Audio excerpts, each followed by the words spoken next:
Gumulong na ang oral argument sa Korte Suprema kaugnay ng paglilipat ng sobrang pondo ng PhilHealth para magamit sa iba pang proyekto.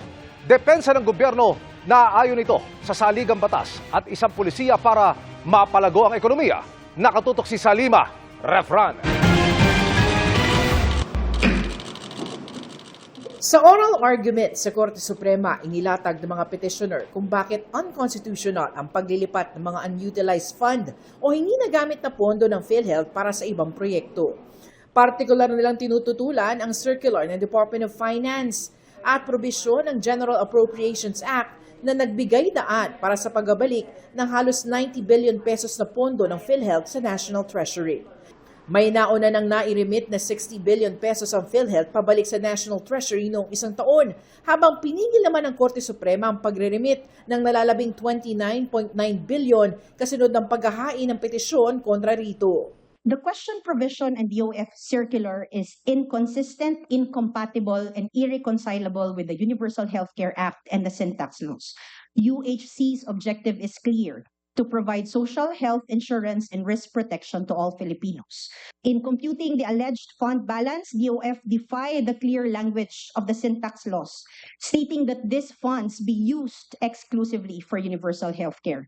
These funds were sourced from sin taxes and cannot be used for other purposes, irrespective of how noble the purpose is. Dumalo sa pagdinig sina Finance Secretary Ralph Recto, Health Secretary Teodoro Herbosa, Social Welfare Secretary Rex Gatchalian at former PhilHealth President Emmanuel Ledesma Jr. Ang Office of the Solicitor General at Office of the Government Corporate Counsel ang kumatawan sa kanila at sa iba pang respondents sa Office of the President, Senado at Kamara. Git ng pamahalaan, legal at naaayon sa saligang batas ang ginawang lipat pondo.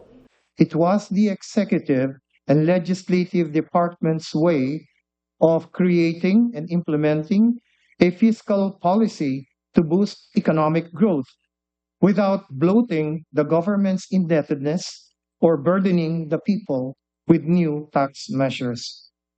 It is a common sense approach that does not violate any law, much less the Constitution, in any way. I assure the Honorable Court and the people that, contrary to what has been portrayed by some critics, there was no dark or sinister plan behind the transfer. Hiniling din ng Solicitor General na tanggalin bilang respondent si Pangulong Bongbong Marcos dahil may immunity from suit daw ang Pangulo habang nakaupo sa pwesto.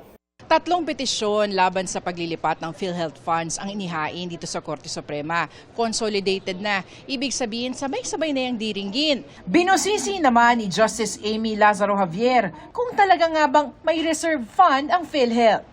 Investment is the last in the order of priority. Yes. Yes. Yes. But Your Honor, I would like to highlight that every year PhilHealth actually generates more revenues than expenditures. I will show you the report of COA, which shows that PhilHealth is bankrupt, actually. I don't know if you're aware of that. You ought to be aware. If you are, Your Honor. And COA has repeatedly highlighted that in its letters to PhilHealth. And then COA said that for many years, at least 3 years, 21, 22, 23, the reserve fund of PhilHealth is much, much less than its actuarial fund, actuarial estimate. PhilHealth funds transfer! Illegal, unjust! Bago pa man ang oral arguments, nagsagawa ng kilos protesta ang iba't ibang grupo sa labas ng Korte Suprema. Para sa GMA Integrated News, Salima Refran, nakatutok 24 oras.